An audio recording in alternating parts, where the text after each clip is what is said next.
தென்னாடுடைய சிவனே போற்றி, எந்நாட்டவர்க்கும் இறைவா போற்றி. வணக்கம் சிவசொந்தங்களே. நாளை தேய்பிறை பஞ்சமி திதி விரதம் இருந்து வாராகி அன்னையை இப்படி வழிபாடு செய்து பாருங்கள். வாராகி தாய் வழிபாடு உங்கள் தலையெழுத்தையே மாற்றிவிடும். மாதுளம்பழத்தை உதிர்த்து வராகி தாய்க்கு நிவேதனமாக வையுங்கள். நாளை தேய்பிறை பஞ்சமி திதி. வழக்கம் போலதான் உங்கள் வீட்டில் வாராகி தாயின் திருவுருவப்படம் சிலை இருந்தாலும் சரி, இல்லை என்றாலும் சரி, இந்த வழிபாட்டை நீங்கள் மேற்கொள்ளலாம். ஒரு விளக்கு ஏற்றி வைத்துவிட்டு அதில் வாராகி இருக்கின்றாள் என நினைத்து கொண்டு நீங்கள் உண்மையான முழு மனதோடு வழிபாடு செய்தாலே வாராகி தாய் உங்கள் பூஜை அறையில் வந்து அமர்ந்து விடுவாள். நாளைய தினம் சிவப்பு முத்துக்கள் அழகாக இருக்கும் மாதுளம்பழத்தை உதிர்த்து வாராகி தாய்க்கு நிவேதனமாக வையுங்கள். வெற்றிலை பாக்கு, பூ, பழம் இவைகளையும் சமர்ப்பணம் செய்யுங்கள். சிவப்பு நிறத்தில் இருக்கும் அரளிப்பூ அல்லது செம்பருத்தி பூ கிடைத்தால் மிகவும் சிறப்பு. இவை எல்லாவற்றையும் விட நாளைக்கு வாராகி அம்மனுக்கு தேங்காய்ப்பூ நிவேதனமாக வைப்பது மிக சிறப்பான பலனை கொடுக்கும்.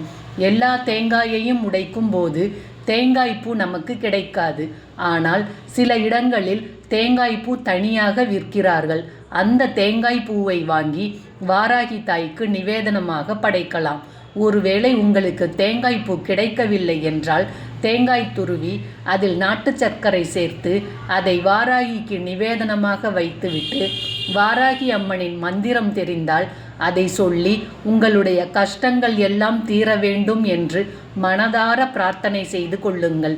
செய்யும் தொழிலில் பிரச்சனை, எதிரி தொல்லை, ஏவல், பில்லி, சூனியம், கண்திருஷ்டி, தீராத நோய், கடன் தொல்லை போன்ற அனைத்து விதமான பிரச்சனைகளுக்கும் உடனடியாக ஒரு நல்ல தீர்வினை கொடுக்கக்கூடிய சக்தி இந்த வாராகி வழிபாட்டிற்கு உண்டு. உண்மையான வாராகி தாய் வழிபாடு உங்கள் தலையெழுத்தையே மாற்றிவிடும்.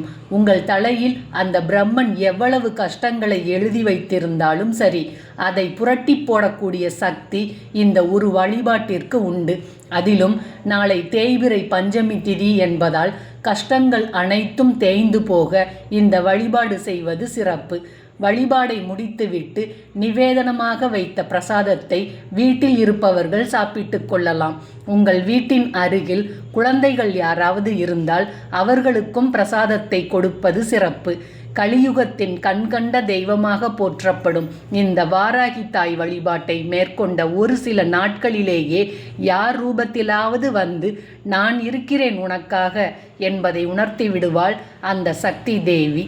இந்த தகவல் உங்களுக்கு பயனுள்ளதாக இருந்தால் லைக் பண்ணுங்க, உங்கள் உறவினர்கள் நண்பர்களுக்கும் ஷேர் பண்ணுங்க, உங்கள் கருத்துக்களை கமெண்ட் பண்ணுங்க. மேலும் இது போன்ற ஆன்மீக தகவல்களுக்கு சிவசொந்தங்கள் சேனலை சப்ஸ்கிரைப் பண்ணுங்க. இன்பமே சூழ்க, எல்லோரும் வாழ்க. திருச்சிற்றம்பலம்.